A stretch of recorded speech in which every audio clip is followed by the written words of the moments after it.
Group Polarization, and the Fad of Ethnomasochism by Hugh MacDonald. In the field of social psychology, group polarization is a term which refers to a phenomenon whereby individuals will become more extreme in their views when they are surrounded by a group of people who hold a similar perspective. Group polarization is an observable phenomenon in itself, but there are different theories to explain why group polarization occurs. One such theory is called social comparison theory. According to this theory, group polarization is caused by the desire to be liked by the rest of the group. What happens is that individuals within a group are constantly reassessing how other group members present themselves. They then readjust their own positions in order to be perceived in a more favorable light. Social comparison theory holds that people are motivated by a desire to be different and distinct from other people in a valued direction.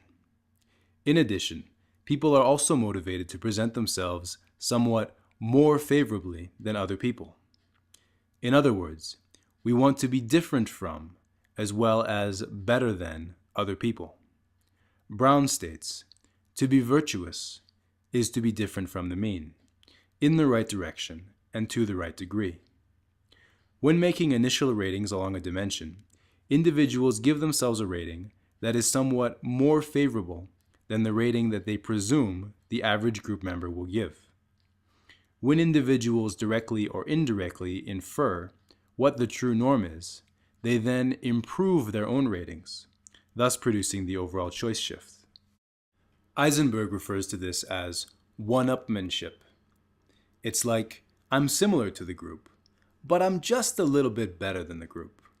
I hold the popular opinion, but I hold it even more than others. I'm not just good, I'm outstanding. Now, consider group polarization and social comparison theory in the context of our cultural struggle.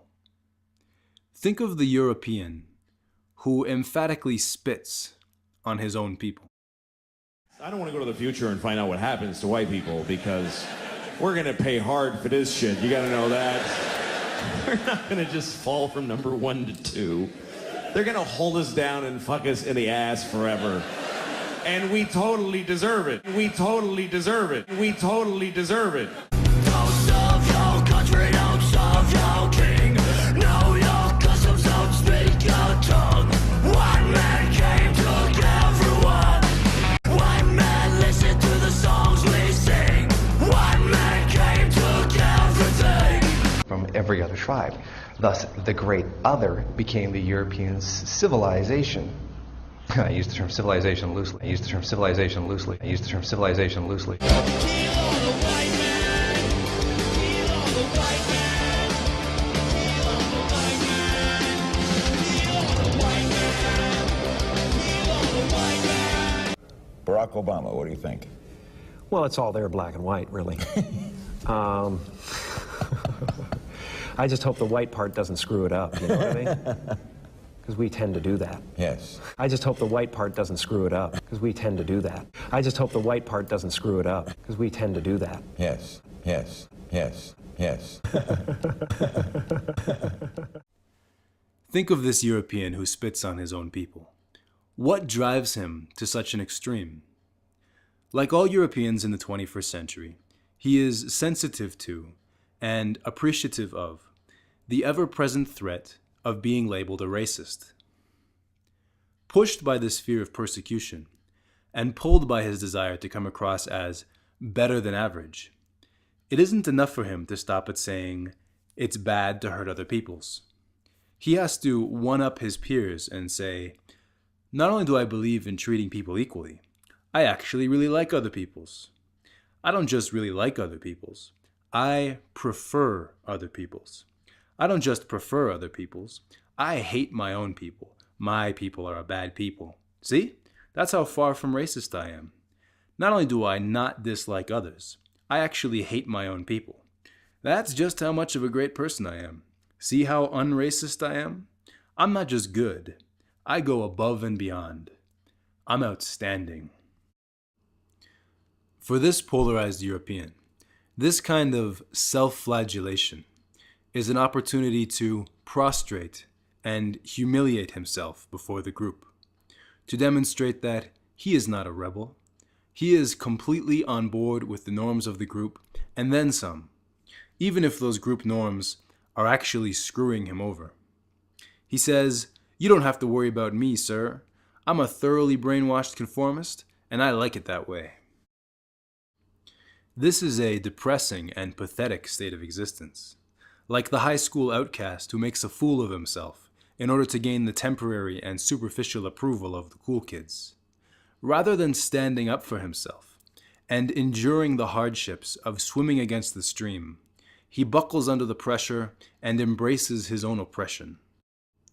Now, the classic case of group polarization occurs within an actual group of people, but perhaps the same psychological mechanism can be generalized to a polarized environment of homogeneous ideas. The polarized environments to which the self-hater is exposed include our movie theaters, our living rooms, and most of all, our education systems, especially the Marxist echo chambers that are our universities. Raised on a diet of anti-Western propaganda, perhaps it doesn't take much for those Europeans of an acquiescent disposition to be pushed to an ethnomasochistic extreme within these polarized environments. The pressures and the incentives of the group dynamic drive those conformist Europeans to abandon their homeostatic and adaptive instincts of self-preservation, and instead they conform to a new extreme of maladaptive self-hate. They embrace their subordinate status. They endlessly apologize for the perceived evilness of their people, and they routinely beat themselves down with perpetual acts of self-degradation in order to demonstrate to their masters that they are of no threat to the dominant hegemony. The motivations to conform are palpable. Any European can feel for him or herself the forces at work which pressure us to behave this way. We are encouraged to spit on our people. We are encouraged to spit on our ancestors, on our culture, and on our history. It is socially easy to do so, it is fashionable to do so, and it is lucrative to do so. We are rewarded for embracing our own dispossession, and we are punished for daring to challenge the group status quo.